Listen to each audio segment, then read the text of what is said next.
Miss Gears may be in league with Dr. Nefarious. Yeah, who knew? She always seems so sweet and innocent in her videos. Well, except for that one with the... you know... She might possess information about what Nefarious is planning. Oh, right. And if we win that grand prize on Annihilation Nation, we'll get another chance to talk to her. Greetings, I'm Solidus-Skully, and welcome back to Ratchet and Clank 3, Up Yours Arsehole. Better turn that down, actually.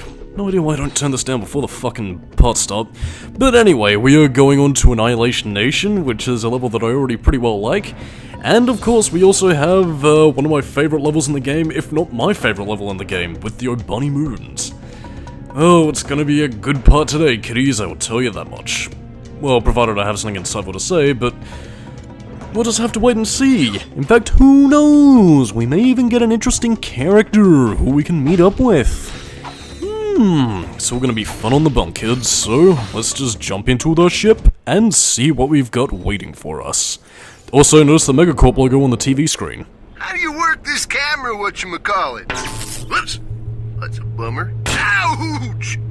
Hey, Ratchet, what's up? Hi, Skid. Can we talk to Sasha? Sasha and Quark are meeting with the president, man. They left me in charge of the ship. What? I see. Well, is Al there? He's out to lunch. Helga? In the sauna. Quark's monkey, perhaps.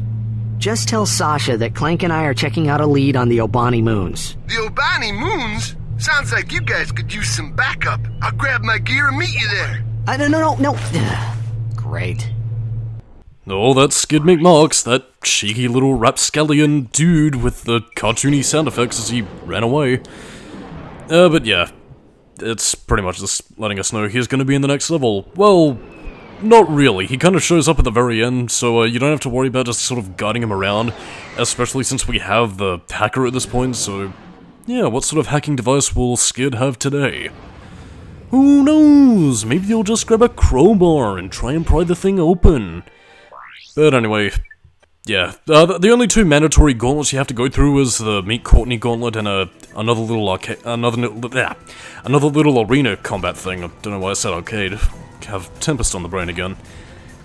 But yeah, nothing too much here. And again, as you can probably tell with all the grayed out areas, yeah, we did a little few challenges with Annihilation Nation, but again, as I mentioned beforehand, none of these are mandatory for you to really do aside from the plot optional ones, and even then they're easy as pish compared to some of the others. And even in that case, to talk about skill points actually, take out 5 of the cameras and you get a skill point. It's yeah. I mean, I haven't gone after the skill points in God knows how many years, but I mean, I do remember when I was a kid wanting to go out of my way to get all of them, because, you know, I needed to prove myself with big dick energy and prove that I had superiority over the game, because, again, it's the Ratchet game that I played the most, and it was really the only one that I found worth getting all the skill points in. And I guess if I could maybe divulge into a tangent about Ratchet and Clank 2, because I remember during the review, actually, I wanted to do something similar by going after all the skill points. And again, I was almost able to do it, except for one regarding like a lot of the nanotech boosts that you could get in Ratchet and Clank 2, which, again, I was going after it on my second playthrough, but for whatever reason, I couldn't get like the complete full bar of health, and that basically fucked me over getting the full 30 skill points, and like again, I don't know if that's a bug in the PAL version or the Platinum Greatest Hits thing that the PS2 used to have back in the day, but either way, it was very frustrating.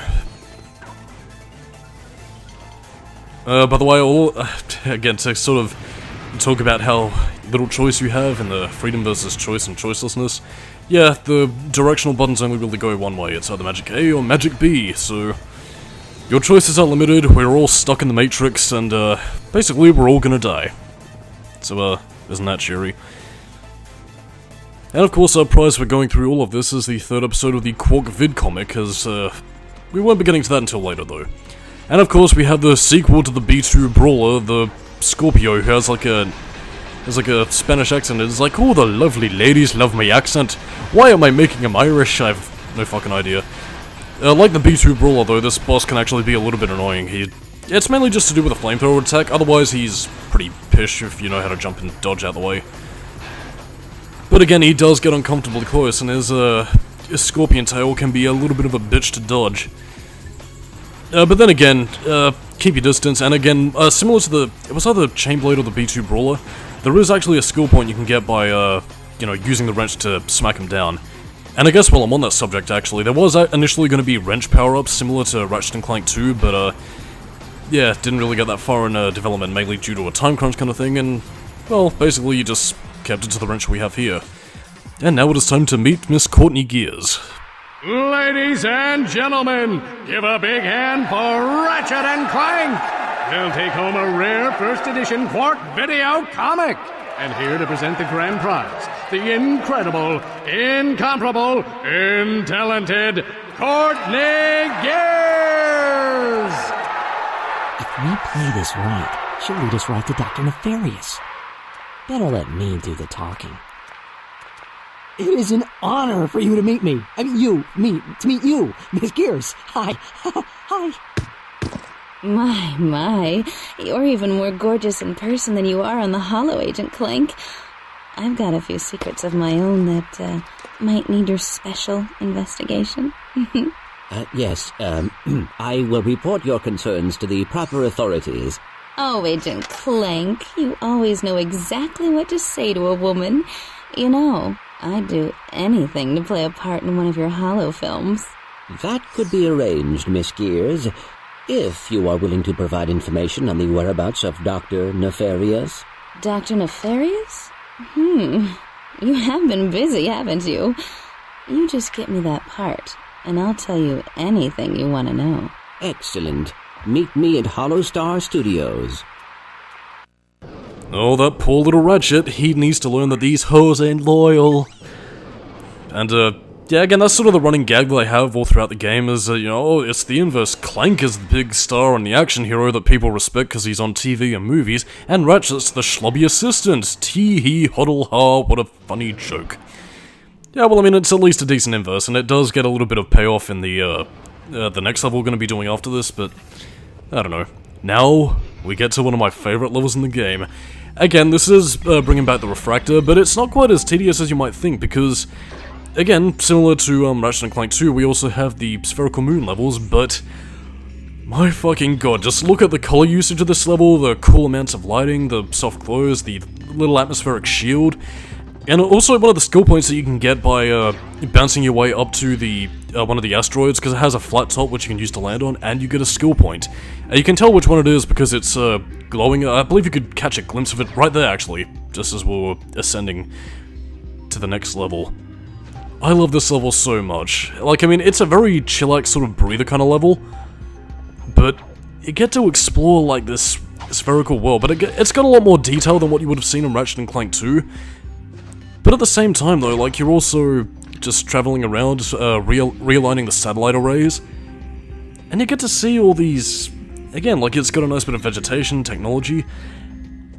It's so peaceful, it's so fucking beautiful, and I'm so glad that they changed up from what was initially going to be here, because earlier in development for Ratchet and Clank 3, there was initially going to be, like, a hovership segment, where Ratchet basically would have been to, you know, there to destroy the satellite arrays. I think there's actually some cut mission dialogue from Sasha about it, but yeah, it's, I'm glad it was cut and made way for this, because exploring this little planetoid is cool, especially with the music right here. Again, you probably hear it at the end of the videos as well, but god, this is so peaceful, and I fucking love this. I mean, like, when I think of, like, music from 2004, like, the sort of style I'm hearing right here, that's usually what immediately pops to mind. Like, I mean, again, like, I remember hearing stuff like this on the radio, I remember hearing it in a lot of games of its era that used, like, a lot of electronica scores. It is absolutely fucking serene and beautiful, and David Bergeau, I love you. Wherever you are, man, you are a brilliant composer.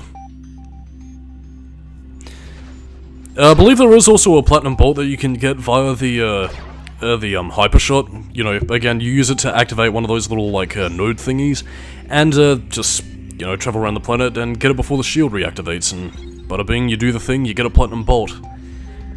And of course, now that the chillax part of the level is done, now we go to the more action-oriented level, which is not as good, but again, still pretty decent because it contains the combat segment.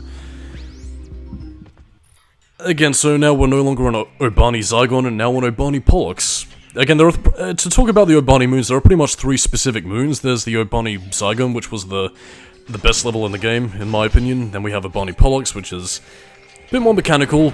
Still has a pretty cool music track, actually, but, you know, it's definitely the more action-oriented. And then we get Obani Draco, which is pretty fucking sweet in and of itself, and that's where our next boss encounter is going to be. But again, like, this is really just more combat-focused kind of stuff. Still a really nice level, and again, I love the art design here.